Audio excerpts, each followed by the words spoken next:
Welcome back friends, आप सभी लोगों का स्वागत है आपके अपने चैनल स्टडी विद आर्यन पर। देखिए दोस्तों, एनसीईआरटी हिस्ट्री की सीरीज चल रही थी जिसमें क्लास 8 यानी कि अपने भारत का आधुनिक भारत का इतिहास चल रहा था। क्लास 8 में आधुनिक भारत का इतिहास है, क्लास 7 में आपका मध्यकालीन भारत का इतिहास है, क्लास 6 में आपका प्राचीन भारत का इतिहास है। क्लास 6 और क्लास 7 आपको कंप्लीट करवाई जा चुकी है। ओके फ्रेंड्स, आज आपका क्लास 8 का अध्याय 8वां है जिसका नाम है महिलाएं, जाति एवं सुधार। तो दोस्तों, टाइम वेस्ट न करते हुए आगे बढ़ते हैं। उससे पहले आप लोग चैनल को सब्सक्राइब कर दीजिए, शेयर कर दीजिए, ज़्यादा से ज़्यादा लोगों को शेयर कर दीजिए। दोस्तों आगे बढ़ते हैं। देखिए अपना क्वेश्चन। देखिए दोस्तों, आधुनिक भारत में महिलाओं को कानूनन दिए गए अधिकारों में से कौन सा अधिकार नहीं दिया गया? कौन सा अधिकार नहीं दिया गया ये पूछा जा रहा है। देखिए, शादी के लिए लड़कियां बालिग होने से पहले भी शादी कर सकती हैं। देखिए दोस्तों, शादी के लिए लड़कियां बालिग होने से पहले भी शादी कर सकती हैं। कानून के अनुसार लड़कियां वे किसी भी जाति व समुदाय के व्यक्ति के साथ शादी कर सकती हैं। विधवाएं भी दोबारा शादी कर सकती हैं। पुरुषों की तरह सभी महिलाएं वोट डाल सकती हैं। महिलाएं चुनाव लड़ सकती हैं। तो देखिए दोस्तों, शादी के लिए लड़कियां बालिग होने से पहले भी शादी कर सकती हैं। ये अधिकार हमारे आधुनिक भारत के कानून में बिल्कुल नहीं दिया गया है। बालिग होने की उम्र लड़कियों की 18 साल और लड़कों की 21 साल दी गई है। उसके बाद ही लड़कियां कानूनन शादी कर सकती हैं और लड़के भी।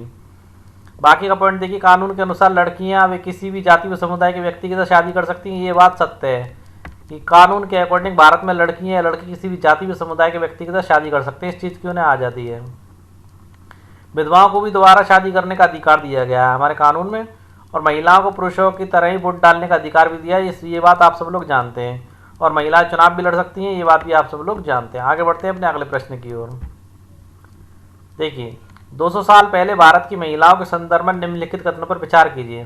ये पूछ रहा है 200 साल पहले भारत की महिलाओं की क्या परिस्थितियाँ थी, क्या कंडीशन थी, उस विषय में पूछ रहा है। तो देखिए, ज़्यादातर बच्चों की शादी कम उम्र में ही कर दी जाती थी। ये आप जानते हैं, बाल विवाह भारत में पहले से ही प्रचलित था। ये पॉइंट आपका सत्य है। एवं हिंदू एवं मुस्लिम पुरुष एक से ज़्यादा पत्नियां रखते थे। आपने देखा होगा, राजा महाराजाओं को हिंदू हो चाहे मुस्लिम में सभी एक से ज़्यादा पत्नियों को रखते थे। सती प्रथा प्रचलित थी। पति के मर जाने पर महिला को सती होने का प्रावधान था। स्वेच्छा से सती करवाया जाता था या फिर वो जबरदस्ती सती हो जाती थी, और उन्हें सती कहकर के महिमा मंडित भी किया जाता था। यह अंग्रेजों द्वारा यह प्रथा रोकी गई थी। काफ़ी बुरी प्रथा थी ये भारत में। देखिए, संपत्ति में महिलाओं के अधिकार असीमित थे। ये कहना गलत है कि संपत्ति में महिलाओं के अधिकार असीमित हो, जबकि महिलाओं नाम मात्र के ही अधिकार हासिल थे। यानी कि आपका तीसरा पॉइंट गलत है। शिक्षा तक महिलाओं की पहुंच नहीं थी। उस समय पर आज से 200 साल पहले भारत में महिलाओं को शिक्षा नहीं दी जाती थी, बल्कि उनका मानना था कि औरत पढ़ी लिखी होगी तो वह जल्दी विधवा हो जाएगी। उनका ये मानना था कि औरत अगर पढ़ी लिखी होगी तो जल्दी विधवा हो जाएगी। ओके दोस्तों, यानी कि आपका देखिए, उपरोक्त कथनों में से कौन सा कथन असत्य है? कथन पहला, कथन दूसरा, कथन तीसरा। तो आपका कथन तीसरा ही यहाँ पर असत्य है, बाकी सारे कथन आपके सत्य हैं। आगे बढ़ते हैं अगले प्रश्न की ओर। प्राचीन भारत की जाति व्यवस्था के संदर्भ में निम्नलिखित में से कौन सा कथन गलत है? गलत कथन पूछ रहा है। तो देखिए, भारत में ज़्यादातर इलाकों में लोग जातियों में बटे हुए थे। ब्राह्मण और क्षत्रिय खुद को ऊंची जाति का मानते थे। देखिए, बात बिल्कुल सही है। भारत में ज़्यादातर इलाके जाति व्यवस्था में बटे हुए थे और ब्राह्मण और क्षत्रिय खुद को ऊंची जाति का मानते थे। ये पॉइंट आपका बिल्कुल सही है। दूसरे पायदान पर व्यापार और महाजनी यानी कि व्यापारिक लोग आते थे, या उन लोगों को जातियों में कन्वर्ट कर दिया गया था। व्यापारी और महाजनों को जिन्हें वैश्य कहा जाता था या वैश्य जाति के लोग कहा जाता था। ओके दोस्तों, व्यापारिक गणों को। तीसरा पॉइंट देखिए, तीसरे पायदान पर काश्तकार आते थे, बुनकर होते थे और कुम्हार आते थे, और जिन लोगों को शूद्र कहा जाता था। क्या कहा जाता है? इन लोगों को शूद्र कहा जाता था। और सबसे निचले पायदान पर ऐसे लोग आते थे जो ऐसा काम धंधा करते थे जिन्हें ऊंची जातियों के लोग दूषित कार्य मानते थे, जैसे विष्ठा को ढोना, उसकी सफाई वगैरह करना। आप जानते हैं, हरिजन लोगों द्वारा ये कार्य किया जाता था। या चमड़े का कार्य करने वाले लोग, जूते बनाने वाले लोग, उन लोगों को ये लोग नीची जाति के लोग मानते थे, और इन लोगों का मंदिर में प्रवेश करना भी वर्जित माना जाता था। और देखिए, सबसे निचले पायदान के लोगों के साथ पानी के विषय में कोई मतभेद नहीं था। ये पॉइंट ये कह रहा है कि सबसे निचली जाति के पायदान के जो लोग होते थे उनके साथ पानी पीने पे कोई मतभेद नहीं था। कोई भी पानी कहीं से पी सकता था। तो ये पॉइंट आपका सरासर गलत है, क्योंकि पानी पीने में ही मतभेद था। ऊंची जातियों के तालाब, कुएं, जलाशय अलग हुआ करते थे, जिनसे निम्न जाति के लोग पानी वगैरह नहीं पी सकते थे। ओके दोस्तों, उन लोगों के लिए उन जगहों से पानी पीना वर्जित था। यहाँ तक कि इन लोगों को तो मंदिर में प्रवेश भी नहीं दिया जाता था, मंदिर के द्वार तक भी प्रवेश नहीं दिया जाता था। ओके दोस्तों, आगे बढ़ते हैं अपने अगले प्रश्न की ओर। प्रश्न नंबर 14, भारतीय समाज सुधारक राजा राम मोहन राय जी ने किस सभा की स्थापना की थी? देखिए, पहला पॉइंट समाज सुधार सभा, दूसरा पॉइंट आपका भारत सुधार सभा, तीसरा पॉइंट ब्रह्मो सभा, निम्न में से कोई नहीं। तो आप लोगों को बता देते हैं, भारतीय समाज सुधारक राजा राम मोहन राय जो काफ़ी प्रसिद्ध हैं, इन्होंने ब्रह्मो सभा की स्थापना की थी। किसकी स्थापना की थी? ब्रह्मो सभा की स्थापना की थी। देखिए, राजा राम मोहन राय ने 1772 से 1783 में कलकत्ता में ब्रह्मो सभा के नाम से एक सुधारवादी संगठन बनाया था, जिसे बाद में ब्रह्मो समाज के नाम से जाना गया था। दोबारा सुन लीजिए, इन्होंने एक सुधारवादी संगठन बनाया था 1772 या 1783 में कलकत्ता में। तो दोस्तों, इसे बाद में ब्रह्मो समाज के नाम से जाने लगा था। पहले ब्रह्मो सभा थी, फिर बाद में इसे ब्रह्मो समाज के नाम से जाने लगा था। अब देखिए प्रश्न नंबर 5वां, राजा राम मोहन राय के विषय में निम्नलिखित में से कौन सा कथन गलत है? यह देश में पश्चिमी शिक्षा का प्रसार करने और महिलाओं के लिए ज़्यादा स्वतंत्रता व समानता के पक्षधर थे। यह फारसी, संस्कृत एवं अन्य कई भारतीय एवं यूरोपीय भाषाओं के अच्छे जानकार थे। इन्होंने अपने लेखन से यह सिद्ध करने का प्रयास किया कि प्राचीन ग्रंथों में विधवाओं को जलाने की अनुमति कहीं नहीं दी गई है। 19वीं सदी के प्रारंभ तक अंग्रेज अफसर इनके विचारों को सही मानते थे, क्योंकि इनकी प्रतिष्ठा एक विद्वान के रूप में थी। फलस्वरूप 1830 में सती प्रथा पर रोक लगा दी गई।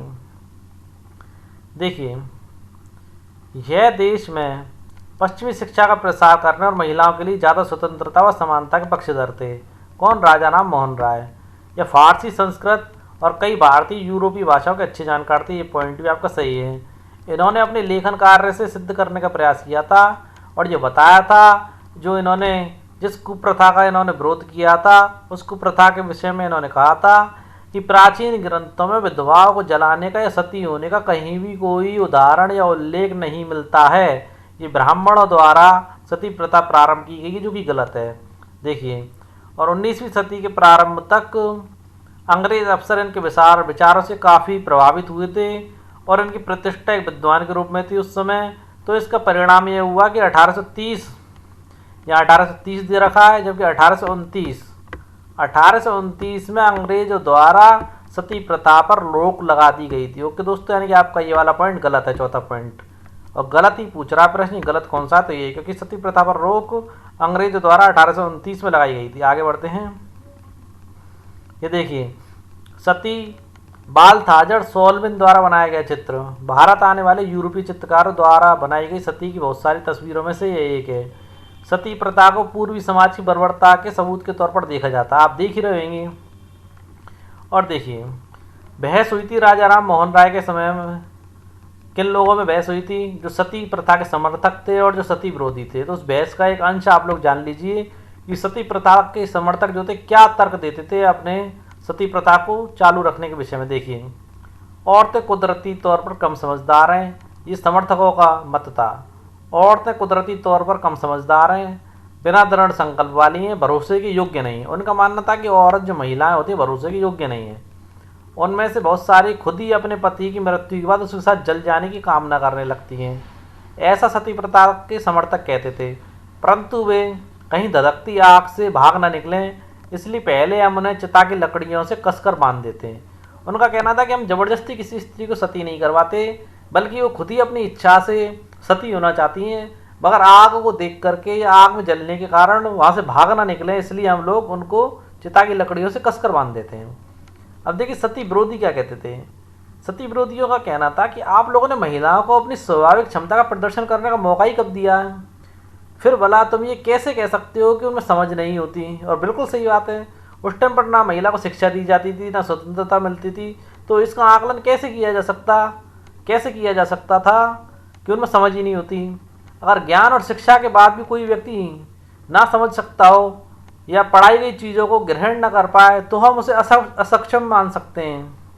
परंतु ऐसा तो कुछ भी था ही नहीं, क्योंकि महिलाओं को शिक्षा ही दी नहीं जा रही थी। ओके दोस्तों, परंतु अगर तुम औरतों को पढ़ने का मौका ही नहीं दोगे तो तुम उन्हें कमतर कैसे कह सकोगे।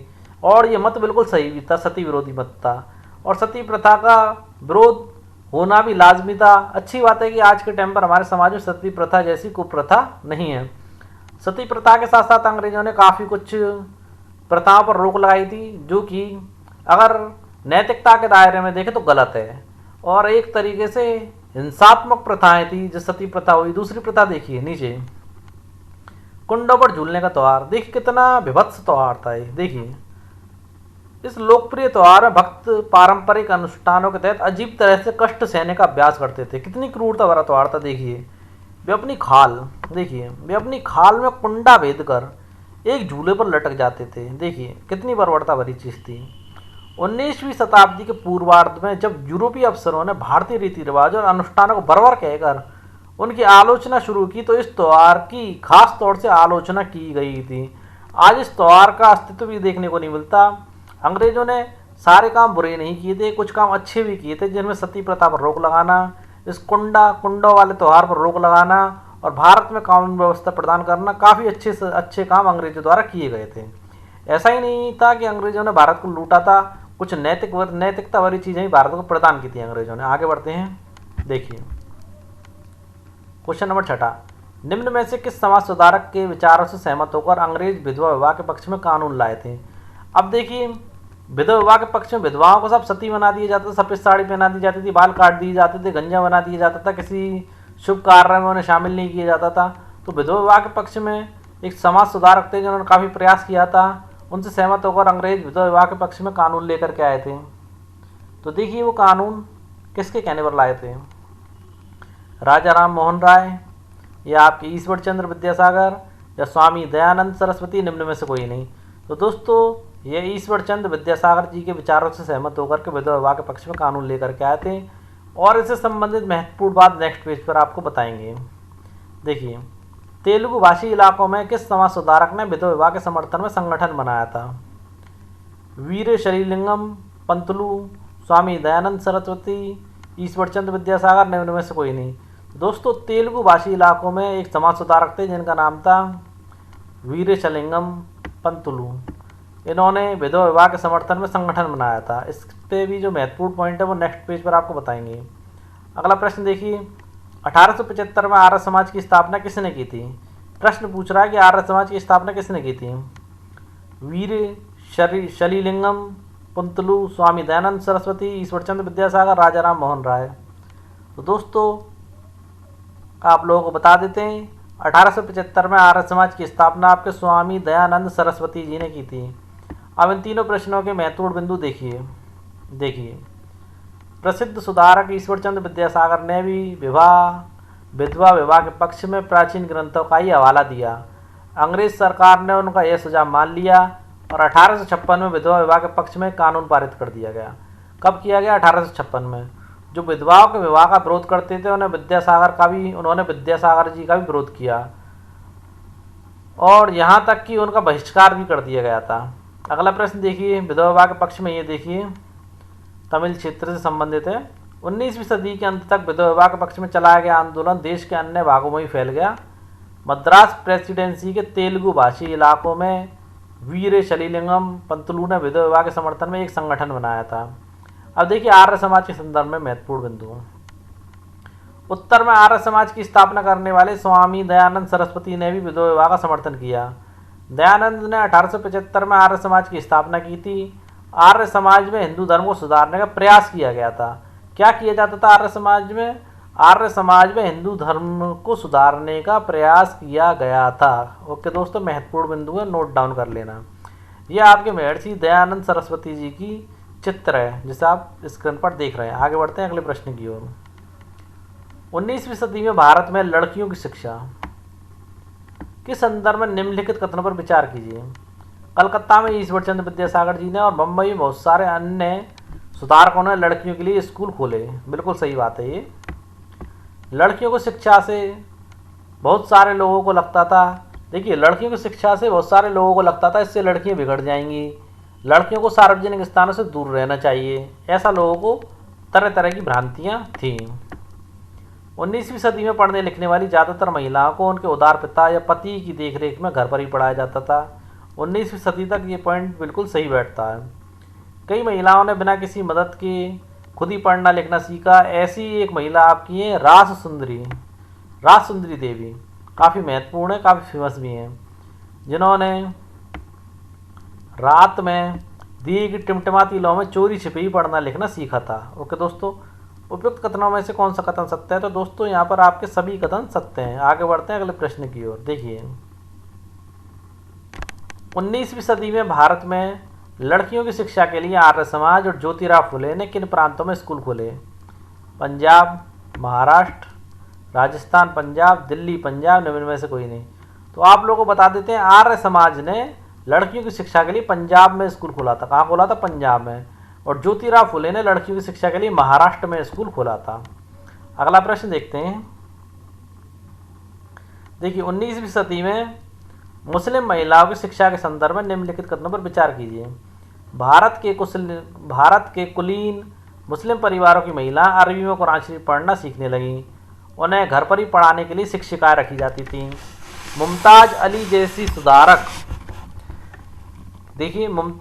जैसी सुधारकों ने कुरान शरीफ की आयतों का हवाला देकर कहा कि महिलाओं को भी शिक्षा का अधिकार मिलना चाहिए। जिस प्रकार सती प्रथा का विरोध करने वाले विधवा विवाह के पक्ष में बोलने वाले लोगों ने वेदों के महत्वपूर्ण चीज़ों को, श्लोकों को उठा करके बताया था कि ऐसा वेदों में इसका कहीं भी वर्णन नहीं है कि सती प्रथा होनी चाहिए, या वेदों में विधवा विवाह का कहीं भी वर्णन नहीं है, उसी प्रकार मुमताज़ अली जैसी महिलाओं ने कुरान शरीफ की आयतों का हवाला देकर के कहा कि इस्लाम में महिलाओं की शिक्षा को लेकर के कहीं भी ऐसा नहीं कहा गया कि महिलाओं को शिक्षा नहीं देनी चाहिए। ओके दोस्तों, मुस्लिम क्षेत्र में इनका काफ़ी महत्वपूर्ण नाम माना जाता है। देखिए, बेगम रुकैया सखावत हुसैन ने कलकत्ता और पटना में मुस्लिम लड़कियों के लिए स्कूल खोले थे। ये भी महत्वपूर्ण महिला है। यहाँ पर आपके तीनों पॉइंट सही, ये भी पॉइंट सही है, दूसरा भी और तीसरा भी। आगे बढ़ते हैं अगले प्रश्न की ओर। स्त्री पुरुष तुलना नामक किताब किसने लिखी थी? स्त्री पुरुष तुलना नामक किताब किसने लिखी थी? ताराबाई शिंदे, पंडिता रमाबाई, सरोजनी नायडू, निम्न में से कोई नहीं। तो देखिए, स्त्री पुरुष तुलना नामक किताब ताराबाई शिंदे जी ने लिखी थी। और इस प्रश्न से संबंधित महत्वपूर्ण पॉइंट अगले पेज पर आपको बताएंगे। ये किसका मानना था कि हिंदू समाज महिलाओं का दमन करता है? देखिए, महत्वपूर्ण पॉइंट, किसका मानना था हिंदू समाज महिलाओं का दमन करता है? डायरेक्ट कटाक्ष है ये हिंदू समाज के ऊपर। किसका मानना था हिंदू समाज महिलाओं का दमन करता है? ताराबाई शिंदे, पंडिता रमाबाई, सरोजनी नायडू, इंदिरा गांधी। तो आप लोगों को बता देते हैं दोस्तों, पंडिता रमाबाई जी ने कहा था कि हिंदू समाज महिलाओं का दमन करता है। महत्वपूर्ण बिंदु अगले पेज पर बताएंगे इससे संबंधित। बाल विवाह निषेध अधिनियम कब पारित किया गया? 1920, 1921, 1929, 1829। तो दोस्तों एक चीज़ बता देते हैं, 1920 में क्या हुआ था पहले तो ये जान लीजिए। 1920 में कुछ महिलाएं विभिन्न प्रकार के राष्ट्रवादी और समाजवादी आंदोलनों में हिस्सा लेने लग गई थी 1920 में। तो अब देखिए, 1829 की ओर जान लीजिए। 1829 में सती प्रथा पर रोक लगाई गई थी। आपकी सन बची 1929। 1929 में बाल विवाह निषेध अधिनियम लाया गया था। क्या लाया गया था? बाल विवाह निषेध अधिनियम। ओके दोस्तों, आगे बढ़ते हैं अगले इन सारे तीनों प्रश्नों के महत्वपूर्ण बिंदुओं की ओर। देखिए, पूना में घर पर रहकर शिक्षा प्राप्त करने वाली ताराबाई शिंदे ने स्त्री पुरुष तुलना नाम से एक किताब प्रकाशित की, जिसमें पुरुषों और महिलाओं के बीच फर्कों की आलोचना की गई थी। 19वीं सदी के आखिर से ही उर्दू उपन्यासों का लिखना प्रारंभ हो गया था। देखिए, अब पंडित रमाबाई से संबंधित महत्वपूर्ण पॉइंट और देख लीजिए। संस्कृत की महान विद्वान पंडिता रमाबाई का मानना था कि हिंदू धर्म महिलाओं का दमन करता है। देखिए, ये चीज़ हम बिल्कुल नहीं कह रहे हैं, यह आपकी एनसीईआरटी की बुक में दिया गया है कि रमाबाई का मानना था कि हिंदू धर्म महिलाओं का दमन करता है। उन्होंने ऊंची जातियों की हिंदू महिलाओं की दुर्दशा पर एक किताब भी लिखी थी। इन्होंने पूना में एक विधवा गृह की स्थापना की थी, जहाँ ससुराल वालों का अत्याचार झेल रही महिलाओं को पनाह दी जाती थी। वहाँ महिलाओं को ऐसी चीज़ें सिखाई जाती थी जिनके सहारे वे अपनी रोजी रोटी चला सकें। अब देखिए, बाल विवाह के पक्ष में एक चित्र भी लगाया हमने, और देखिए, महिला संगठनों के विकास तथा इन मुद्दों पर हो रहे लेखन की वजह से सुधारों के पक्ष में आवाज़ और मजबूत हो गई। लोग बाल विवाह जैसी परंपराओं को चुनौतियां देने लगे। केंद्रीय विधानसभा में बहुत सारे सांसद थे जिन्होंने बाल विवाह पर पाबंदी हेतु कानून बनाने के लिए संघर्ष किया था। ओके दोस्तों, उस समय था जो केंद्रीय विधानसभा में बहुत सारे सांसद ऐसे थे जिन्होंने बाल विवाह पर पाबंदी हेतु कानून बनाने के लिए संघर्ष किया था। अब देखिए सन आ जाती है 1929। इस समय बाल विवाह निषेध अधिनियम पारित किया गया। कानून के बारे में वैसी कड़वी बहस और संघर्ष नहीं हुए जैसे पुराने सुधारवादी कानूनों में हुए थे जो सती प्रथा के प्रति हुए थे। इस कानून के अनुसार 18 साल से कम उम्र के लड़के और 16 साल से कम उम्र की लड़की की शादी नहीं की जा सकती। बाद में यह उम्र बढ़कर 21 साल और 18 साल कर दी गई थी। ओके फ्रेंड्स, देखिए 8 साल की दुल्हन का चित्र यहाँ पर दिया गया है। आगे देखते हैं। और एक डाटा महत्वपूर्ण दिया गया है एनसीईआरटी की बुक ने, उसे और देख लीजिए। देखिए आज भी हमारे देश में 20% से ज़्यादा लड़कियों की शादी 18 साल से पहले ही हो जाती है। ये एक महत्वपूर्ण आंकड़ा है। अगर प्रश्न आ जाए तो एनसीईआरटी के अकॉर्डिंग आप जवाब दे सकते हैं कि 20% से ज़्यादा लड़कियों की शादी 18 साल से पहले ही हो जाती है। आगे बढ़ते हैं अगले प्रश्न की ओर। ब्रिटिश काल में जाति और समाज सुधार के प्रयासों के संदर्भ में निम्नलिखित कथनों पर विचार कीजिए। राजा राम मोहन राय ने जाति व्यवस्था की आलोचना करने वाले एक पुराने बौद्ध ग्रंथ का अनुवाद किया था। देखिए अनुवाद इसलिए किया था जिससे पुराने साक्ष्यों को पेश कर सकें कि प्राचीन समय से भी आपकी जाति व्यवस्था की आलोचना की जाती रही। ये सिद्ध करना चाहते थे वो कि नए आधुनिक समाज में हम ही लोग इसकी आलोचना नहीं कर रहे। प्राचीन काल में बौद्ध धर्म और विभिन्न धर्म इसकी आलोचना करते रहे जाति व्यवस्था की। प्रार्थना समाज भक्ति परंपरा का समर्थक था जिसमें सभी जातियों की आध्यात्मिक समानताओं पर जोर दिया गया था। बिल्कुल सही बात है ये भी। जाति उन्मूलन के लिए काम करने के लिए मुंबई में 1840 में परमहंस मंडली का गठन किया गया। ये पॉइंट डायरेक्ट पूछा जा सकता है कि परमहंस मंडली का गठन जो था वो कब किया गया था या किस लिए किया गया था। डायरेक्ट आपसे पूछा जा सकता है कि परमहंस मंडली का गठन कब और किस लिए किया गया था। तो आप बता सकते हैं कि इसका गठन 1840 में जाति उन्मूलन कार्यों के लिए किया गया था। ओके दोस्तों, 19वीं सदी में हुई 19वीं सदी में ईसाई प्रचारक आदिवासी समुदायों और निचली जातियों के बच्चों के लिए स्कूल खोलने लगे थे। इससे बच्चों को बदलती दुनिया में अपना रास्ता ढूंढने के मार्ग मिलने लगे। उपरोक्त कथनों में से कौन सा कथन सत्य है? तो दोस्तों यहाँ पर सारे ही कथन सत्य हैं, उपरोक्त सभी कथन सत्य हैं। देखिए अगला प्रश्न। ब्रिटिश काल में मजदूरी की बढ़ती मांग के समय होने वाले बदलावों के संदर्भ में निम्नलिखित कथनों में से कौन सा कथन सही नहीं है? देखिए शहरों में नालियों का निर्माण हो रहा था, सड़कों का निर्माण हो रहा था, इमारतों के लिए मजदूरों की आवश्यकता थी, ईंटों का निर्माण हो रहा था, रिक्शा खींचने वाले और सफाई कर्मियों की मांग बढ़ने लगी थी। मजदूरों की मांग बढ़ी तो गांव के लोग शहर जाने लगे। पर लोग असम, मॉरिशस, त्रिनिदाद और इंडोनेशिया आदि स्थानों पर बागानों में काम करने नहीं गए।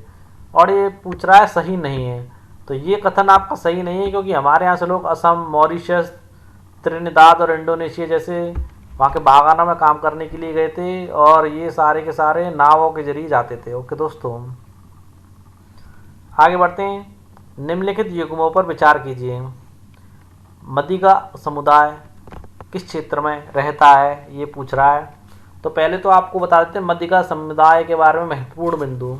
देखिए मौजूदा आंध्र प्रदेश में मदिगा एक महत्वपूर्ण अछूत जाति थी। वे पशुओं के शवों को साफ करके चमड़ा तैयार करने और चप्पल जूतियां सीने में माहिर थे। ओके दोस्तों, मदिगा समुदाय के बारे में आपको पता पड़ गया होगा और ये भी पता पड़ गया होगा कि ये कहाँ के रहने वाले थे और क्या कार्य करते थे। तो आपका ऑप्शन हुआ तीसरा। अब देखिए महार समुदाय, पहले जान लीजिए महार समुदाय कौन था। महार जो थे महाराष्ट्र की तरफ ज़्यादातर रहते हैं, अछूत माने जाते थे। महार समुदाय के बहुत सारे लोगों को महार रेजिमेंट में नौकरी मिल गई है। ओके दोस्तों, महार रेजिमेंट है आपकी इंडिया में, उस रेजिमेंट में महार समुदाय के बहुत सारे लोगों को नौकरी मिल गई है। ओके, तो आपका जो महार जो था आपके महाराष्ट्र क्षेत्र में ज़्यादा रहते थे महार समुदाय, तो आपका ऑप्शन इसका पहला हो गया। बचा आपका दुबला समुदाय। दुबला समुदाय आपका असम में रहा करता था और बोझा ढोने का कार्य किया करता था। अब देखिए उपयुक्त युग्मों में से सुमेलित नहीं है। पहला, दूसरा या तीसरा, तो कौन सा सुमेलित नहीं है? तो दोस्तों यहाँ तो कोई सा एक भी सुमेलित नहीं है, सबके सामने अलग ऑप्शन लिखे हुए हैं। अब देखिए एक चीज़ और बता देते हैं। मुंबई प्रेसिडेंसी में 1829 में अछूतों को सरकारी स्कूल में घुसने तक नहीं दिया जाता था, जिसका विरोध हुआ। तो इस बात के ऊपर सहमति बनी कि क्लास में बैठकर तो नहीं मगर बाहर बैठ के बच्चों को पढ़ाई करवाई जा सकती है। ओके दोस्तों, आगे बढ़ते हैं अगले प्रश्न की ओर। ये देखिए चित्र लगाया हमने, जूते कौन बना सकता है?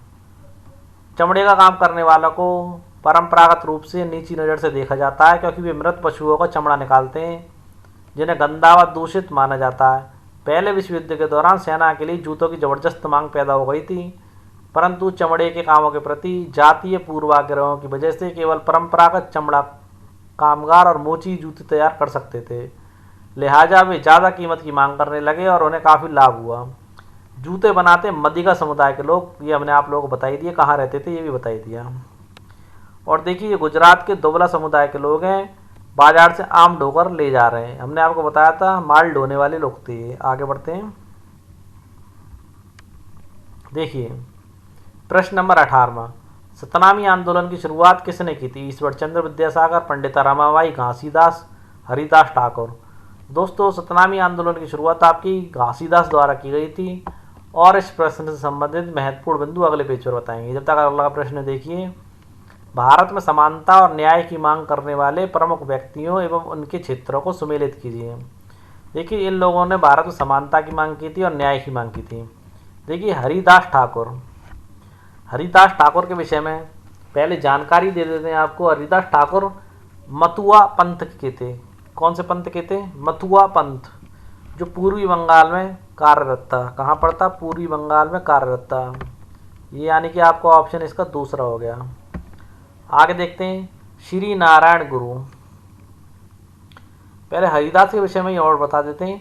पूर्वी बंगाल में हरिदास ने जाति व्यवस्था को सही ठहराने वाले ब्राह्मणवादी ग्रंथों पर सवाल उठाया था। क्या किया था इन्होंने? जो जाति व्यवस्था को सही ठहराने वाले ब्राह्मणवादी ग्रंथ थे उन पर इन्होंने सवाल उठाया था हरिदास ठाकुर ने, जो मथुआ पंथ के प्रवर्तक थे और पूर्वी बंगाल में इनका क्षेत्र था। उसके बाद देखिए आपका श्री नारायण गुरु। श्री नारायण गुरु के विषय में जानकारी ले लीजिए। जिसे केरल कहा जाता है, वहाँ ए जावा जाति के श्री नारायण गुरु ने अपने लोगों के बीच एकता का आदर्श रखा। उन्होंने जातिगत विभिन्नता के आधार पर लोगों के बीच भेदभाव करने का विरोध किया था। उनका मानना था कि जातिगत भिन्नता के आधार पर लोगों के बीच मतभेद नहीं होने चाहिए। जातियाँ मनुष्य द्वारा बनाई गई हैं, जबकि परमात्मा सबको एक स्वरूप में ही बना करके भेजता है, ऐसा इनका मानना था। अब देखिए इसका ऑप्शन सही हुआ श्री नारायण गुरु का, एजावा गांव केरल। ओके दोस्तों, अब घासीदास जी के विषय में हम आपको बता ही चुके हैं। ये सतनामी आंदोलन इन्होंने प्रारंभ किया था, जो कि मध्य भारत में था। ये देखिए आपका ऑप्शन तीसरा। तो उपयुक्त युग्मों में से कौन सा सुमेलित नहीं है, या कौन सा सत्य है और कौन सा असत्य है? पहला कथन सत्य है, दूसरा सत्य है, उपरोक्त सभी सत्य हैं। तो दोस्तों इसकी जो ऑप्शन है मैंने आपको बताई दी है, जिसका ऑप्शन है इसके साथ मैच नहीं खा रहा है। आगे बढ़ते हैं अगले प्रश्न की ओर। देखिए 19वीं सदी के दूसरे हिस्से तक गैर ब्राह्मण जातियों के भीतर से भी लोग जातीय भेदभाव के खिलाफ आवाज़ उठाने लगे। पहले क्या था, 18वीं सदी के लास्ट तक जो ऊंची जाति के लोग थे वही समाज सुधार की बातें करते थे और वहीं से ही आवाज़ उठती थी। परंतु 19वीं सदी का जो दूसरा हिस्सा आया तो ब्राह्मण जातियों के अलावा भी बाकी के लोग भी जातीय भेदभाव के खिलाफ आवाज़ उठाने लग गए थे। उन्होंने सामाजिक समानता और न्याय की मांग करते हुए आंदोलन शुरू कर दिए थे। मध्य भारत में सतनामी आंदोलन की शुरुआत घासीदास जी ने की थी, जो कि गैर ब्राह्मण समुदाय से थे, जिन्होंने चमड़े का काम करने वाले लोगों को संगठित किया और उनकी सामाजिक स्थिति में सुधार लाने के लिए आंदोलन छेड़ दिया था। प्रश्न नंबर 20वां देखिए, ओरू जाति, ओरू मातम, ओरू देवम मनुष्यानु किसका कथन था? महत्वपूर्ण पॉइंट हो सकता है आपको परीक्षा में देखने को मिल जाए। तो देखिए दोस्तों बता देते हैं। श्री नारायण गुरु ने बताया कि सारी मानवता एक ही जाति है, सारी मानवता की एक ही जाति है। इस पंथ का जो अर्थ है वो सीधा यही है कि सारी मानवता की एक ही जाति है। ओके दोस्तों, उनके महत्वपूर्ण कथन का तात्पर्य था कि मानवता की एक मानवता की एक जाति, एक धर्म, एक ईश्वर है। क्या था? ओरू जाति, यानी कि एक ही जाति है पूरी मानवता की, और उसका ओरू मात्र एक ही धर्म है और एक ही ईश्वर है। किसका मानना था ये? श्री नारायण गुरु का। किसका? श्री नारायण गुरु का। प्रश्न नंबर 21वां, सत्य शोधक समाज संगठन की स्थापना किसने की थी? ज्योतिराव फुले, ईश्वर चंद्र विद्यासागर, स्वामी दयानंद सरस्वती, हरिदास ठाकुर। तो सत्य शोधक समाज संगठन की स्थापना आपके ज्योतिराव फुले द्वारा की गई थी। प्रश्न नंबर 22वां, गुलामगिरी नामक पुस्तक की रचना किसने की थी? तो दोस्तों गुलामगिरी नामक पुस्तक की रचना ज्योतिराव फुले ने की थी।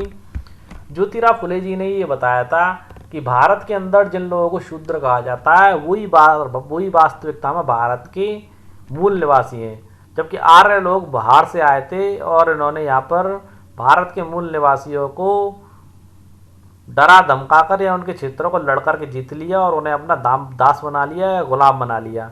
इसी आधार पर इन्होंने पुस्तक लिखी थी गुलामगिरी। ओके दोस्तों, आगे बढ़ते हैं अपने अगले प्रश्न की ओर। प्रश्न नंबर 23वां, ज्योतिराव फुले द्वारा आर्यों के विरुद्ध रखे गए विचारों के संदर्भ में निम्नलिखित कथनों पर विचार कीजिए। हमने बता दिया वो आर्य किन लोगों को कहते थे। ब्राह्मणों को वो लोग आर्य कहते थे जिन्हें वो भारत का नहीं मानते थे, मूल निवासी नहीं मानते थे। देखिए 1827 में जन्मे ज्योतिराव फुले ने ईसाई प्रचारकों द्वारा खोले गए स्कूलों में शिक्षा प्राप्त की थी। इन्होंने ब्राह्मणों के इस दावे पर खुलकर हमला बोला कि आर्य होने के कारण वे औरों से श्रेष्ठ हैं। देखिए अक्सर ब्राह्मण कहते थे वे आर्य हैं और आर्य होने के कारण वे औरों से श्रेष्ठ हैं। और देखिए फुले का तर्क था कि आर्य विदेशी थे। और दोस्तों ये चीज़ जब हम अध्ययन करते हैं तो पता चलता है कि आर्य वास्तविकता में विदेशी ही थे, भारत के मूल निवासी तो वास्तविकता में द्रविड़ थे। देखिए फुले आर्यों को उपमहाद्वीप के भारत से आया हुआ मानते थे। उनका कहना था कि आर्यों ने इस मिट्टी के असली वारिसों, आर्यों के आने से पहले जहाँ रह रहे थे, उन्हें हराकर अपना गुलाम बनाया है। इसी आधार पर उन्होंने पुस्तक लिखी थी गुलामगिरी। देखिए जब आर्यों ने अपना प्रभुत्व स्थापित कर लिया तो वे प्राज जनता को नीच निम्न जाति वाले मानने लगे। फुले का मानना था कि ऊंची जातियों को उनकी जमीन और सत्ता पर कोई अधिकार नहीं है, यह धरती यहाँ के लोगों की, कथित निम्न जाति के लोगों की, ऐसा फुले ने कहा था। उपरोक्त युगों में से कौन सा सुमेलित नहीं है? तो दोस्तों या कौन सा सत्य नहीं है? तो यह सत्य है, तो यहाँ पर आपके सारे ही कथन सत्य हैं, सभी कथन आपके सत्य हैं। आगे बढ़ते हैं अगले प्रश्न की ओर। देखिए BR अम्बेडकर का जन्म किस परिवार में हुआ था? ब्राह्मण परिवार में, महार परिवार में, मदिगा परिवार में या दुबला परिवार में? तो आप लोगों को बता देते हैं संविधान निर्माता जो थे आपके BR अम्बेडकर, उनका जन्म आपका महार परिवार में हुआ था। किस परिवार में हुआ था? महार परिवार में हुआ था। और महत्वपूर्ण बिंदु इस प्रश्न से संबंधित दूसरे पेज पर आपको बताएंगे। अगला महत्वपूर्ण प्रश्न, मंदिर प्रवेश आंदोलन किसके द्वारा प्रारंभ किया गया था? ईश्वर चंद्र विद्यासागर जी द्वारा, पंडिता रमाबाई द्वारा, ज्योतिराव फुले द्वारा, डॉक्टर भीमराव अम्बेडकर द्वारा। इस महत्वपूर्ण प्रश्न का सटीक आंसर है डॉक्टर भीमराव अम्बेडकर द्वारा मंदिर प्रवेश आंदोलन प्रारंभ किया गया था। ये लोग जबरदस्ती मंदिरों में घुसते थे जिससे लोगों को पता चल सके कि भारत में शूद्रों की क्या स्थिति है। ओके दोस्तों, आगे बढ़ते हैं। अम्बेडकर एक महार परिवार में पैदा हुए थे। उन्होंने इस बात को बहुत करीब से देखा कि रोजाना की जिंदगी में जातीय भेदभाव और पूर्वाग्रह क्या होता है। स्कूल में उन्हें कक्षा के बाहर जमीन पर बैठना पड़ता था। उन्हें सवर्ण बच्चों द्वारा इस्तेमाल किए जाने वाले नलकों से पानी पीने की इजाज़त नहीं थी। स्कूल के बाद उन्हें पढ़ाई पूरी करने के लिए अमेरिका जाने की फेलोशिप मिल गई थी। क्या मिल गई थी? फेलोशिप। 1919 से भारत लौटने पर उन्होंने समकालीन समाज में उच्च जातीय सत्ता संरचना पर काफ़ी लिखा। बहुत से लोग तो यही नहीं जानते दोस्तों कि अम्बेडकर वास्तविकता में किस जाति से बिलोंग करते थे, तो वो आपको पता पड़ गया, महार जाति से बिलोंग करते थे। ओके दोस्तों, अगले प्रश्न का महत्वपूर्ण बिंदु देखिए। 1927 में अम्बेडकर ने मंदिर प्रवेश आंदोलन प्रारंभ किया। इसमें महार जाति के लोगों ने बड़ी संख्या में हिस्सा लिया। आजकल महार जाति के लोग देखने को नहीं मिलते क्योंकि महार जाति के ज़्यादातर लोग आजकल महार रेजिमेंट जो है भारत में सैनिक रेजिमेंट है उसके अंतर्गत काम करते हैं और सबसे बहादुर रेजिमेंट मानी जाती है। इस बात पर बड़ी संख्या में हिस्सा लिया। ब्राह्मण इस बात पर बहुत आग बबूला हुए कि दलित भी मंदिर के जलाशय का पानी इस्तेमाल कर रहे हैं। ओके दोस्तों, 1927 से 1935 के बीच अम्बेडकर ने ऐसे 3 आंदोलन चलाए। वे पूरे भारत को दिखाना चाहते थे समाज में जातीय पूर्वाग्रहों की जकड़ कितनी मजबूत है, जो हम आपको पहले ही बता चुके हैं। आगे बढ़ते हैं अगले प्रश्न की ओर। देखिए ब्रिटिश काल में गैर ब्राह्मण आंदोलन से संबंधित ईवी रामास्वामी नायर के संदर्भ में निम्नलिखित कथनों में से कौन सा कथन गलत है? गलत कथन पूछ रहा है दोस्तों, तो देखिए। पेरियर प्रारंभिक जीवन में सन्यासी थे। इन्होंने संस्कृत शास्त्रों का गंभीरता से अध्ययन किया था। देखिए दोस्तों, किसी भी विषय में बोलने से पहले आप उसका गंभीरता से अध्ययन करिए, जब भी आप उसकी महत्वपूर्ण बिंदु को समझ सकते हैं और जब भी उस पर कटाक्ष कर सकते हैं या कमियां निकाल सकते हैं। तो इन लोगों ने पहले क्या करा था, अच्छे से संस्कृत ग्रंथों का गंभीरता से अध्ययन किया एवं कांग्रेस के सदस्य बन गए थे। अब दोस्तों, कांग्रेस के सदस्य बन गए थे तो राष्ट्रवादी द्वारा एक बार दावत दी गई थी, तो इन्होंने देखा कि ऊंची जाति के लोगों को अलग बैठाया जा रहा है, नीची जाति के लोगों को अलग। तो उन्होंने उसी टाइम पर कांग्रेस की जो सदस्यता हासिल की थी उसे इन्होंने त्याग दिया और इनके दिमाग में ये बात आ गई कि स्वाभिमान आंदोलन प्रारंभ कर दिया। उनके दिमाग में क्या बात आई, देखिए, अछूतों को अपने स्वाभिमान के लिए स्वयं लड़ना होगा। इसी बात को ध्यान में रखकर उन्होंने स्वाभिमान आंदोलन प्रारंभ किया। ये हिंदू वेद पुराणों के समर्थक थे, लेकिन जाति व्यवस्था के कट्टर आलोचक थे। ये पॉइंट आपका पूरा ही टोटली गलत है दोस्तों, क्योंकि ये हिंदू वेद पुराणों के कट्टर विद्रोही थे, बिल्कुल भी समर्थन नहीं करते थे हिंदू वेद पुराणों का, और जाति व्यवस्था के भी कट्टर विरोधी थे। ओके दोस्तों, अब देखिए बता देते हैं, ये हिंदू वेद पुराणों के कट्टर आलोचक थे। खास तौर से मनु द्वारा रचित संहिता, भगवत गीता और रामायण के कटु आलोचकों में से थे। ओके दोस्तों, रूढ़िवादी हिंदू समाज ने भी, अब देखिए, जब ऐसे आंदोलन उठ रहे थे तो रूढ़िवादी हिंदू समाज था, जो अपने पुरानी रीति रिवाजों पर ही चलना चाहता था, ने समाज में उत्तर में सनातन धर्म सभाओं तथा भारत धर्म महामंडल, बंगाल में ब्राह्मण सभा जैसे संगठनों के जरिए इन रुझानों को सख्ती से विरोध किया था। आगे बढ़िए, देखिए प्रश्न। समाज सुधार के विभिन्न संस्थानों की स्थापना के संदर्भ में सूची प्रथम को सूची द्वितीय से सुमेल कीजिए। अब देखिए, ब्रह्मो समाज के विषय में इंपॉर्टेंट पॉइंट जान लीजिए। जो पॉइंट आपको इंपॉर्टेंट लगे वो लिख लेना, फिर टाइम बता देंगे आपको। देखिए, ब्रह्मो समाज, इसकी स्थापना 1830 में की गई थी। स्थापना के संबंध में पॉइंट पहला आपका क्लियर हो जाता है। कब की गई थी? 1830 में। यह संस्था सभी प्रकार की मूर्ति पूजा और बलि के विरुद्ध थी। किसके विरुद्ध थी? मूर्ति पूजा और बलि के विरुद्ध थी। इनके अनुयायी उपनिषदों में विश्वास रखते थे। केशव चंद्र सेन ब्रह्मो समाज के मुख्य नेताओं में से एक थे। समझ में आ गई होगी आपको। दूसरा देखिए, डेरोजियो एवं young Bengal. Derozio young Bengal, देखिए, इसकी स्थापना 1820, कब था? 1820। सुन लीजिए अब, 1820 के दशक में Henry Louis Derozio Hindu college Calcutta में अध्यापक थे। इन्होंने अपने विद्यार्थियों को आमूल परिवर्तनकारी विचारों से अवगत कराया था और उन्हें तमाम तरह की सत्ता पर सवाल खड़े करने के लिए प्रोत्साहित किया था। अब देखिए, रामकृष्ण मिशन जो है स्वामी विवेकानंद जी द्वारा था, जो पूरे उनके जीवन काल में चला था, जिसका समय 1863 से लेकर के 1902 तक माना जाता है। देखिए, इस मिशन का नाम स्वामी विवेकानंद के गुरु रामकृष्ण परमहंस के नाम पर रखा गया था। यह मिशन समाज सेवा और निस्वार्थ श्रम के जरिए मुक्ति के लक्ष्य पर जोर देता था। समझ गए होंगे आप। तीसरा देखिए, प्रार्थना सभा कब स्थापित हुई थी? 1867 में। कब हुई थी? 1867 में। महत्वपूर्ण बिंदु इसका भी जान लीजिए। 1867 में मुंबई में स्थापित प्रार्थना सभा ने जातीय बंधनों को खत्म करने और बाल विवाह के उन्मूलन के लिए प्रयास किए थे। ओके दोस्तों, एवं महिलाओं की शिक्षा को प्रोत्साहित किया था। बाल विवाह पर लगी पाबंदी के खिलाफ इन लोगों ने आवाज़ उठाई थी। अब देखिए, वेद समाज का समय मैं आपको बता देता हूँ, 1864। कब था? 1864। अब महत्वपूर्ण बिंदु और सुन लीजिए।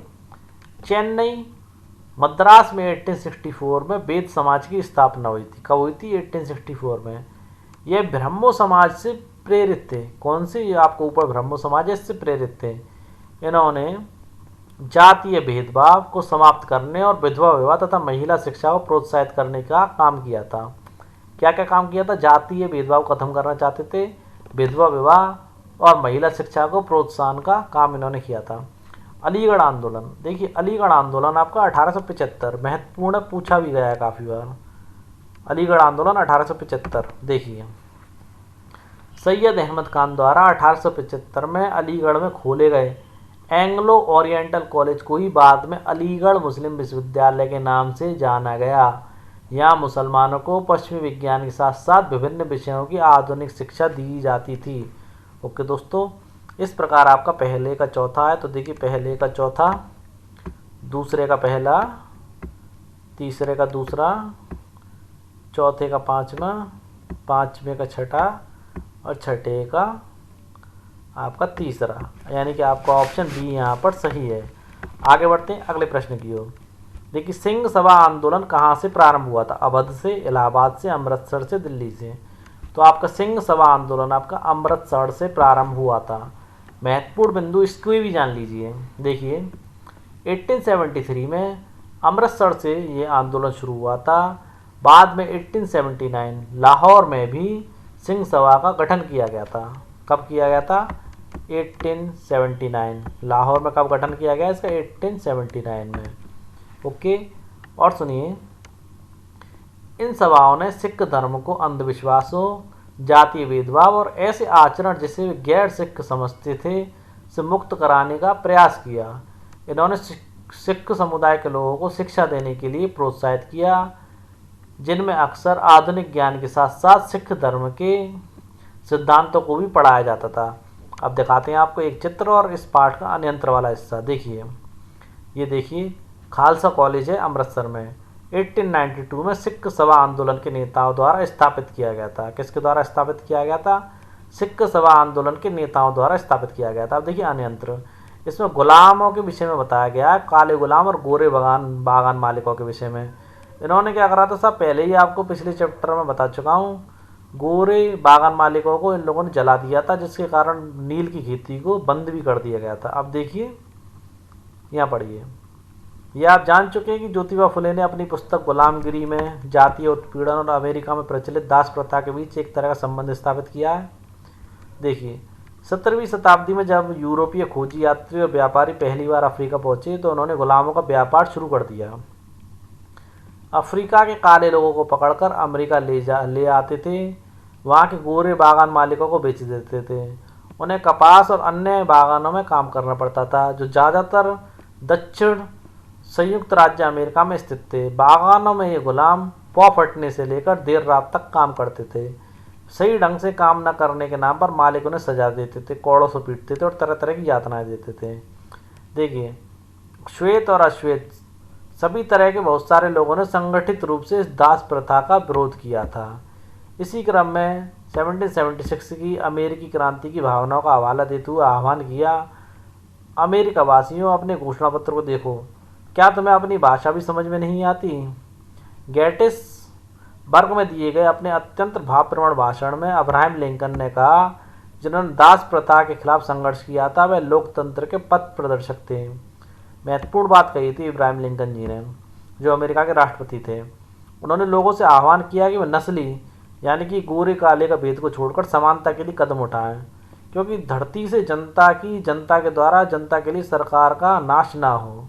ओके दोस्तों, गुलामों के बिक्री का चित्र दिया गया है, दक्षिणी कैरोलिना, अमेरिका, 1856।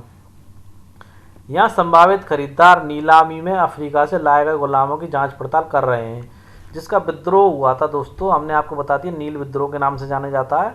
तो इन लोगों ने काले जो गुलाम थे, उन्होंने फसलों को आग लगा दिया था और अपने गोरे बागान मालिकों को भी जिंदा मार दिया था। तब से वहाँ पर अमेरिका में नील की खेती प्रतिबंधित कर दी गई और भारत से नील को मंगाया जाने लगा ज़्यादा मात्रा में।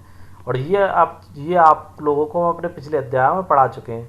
तो दोस्तों, आज की वीडियो आप लोगों को कैसी लगी बताएं। कोई भी कमी हो तो कमेंट्स बॉक्स में ज़रूर बताएं।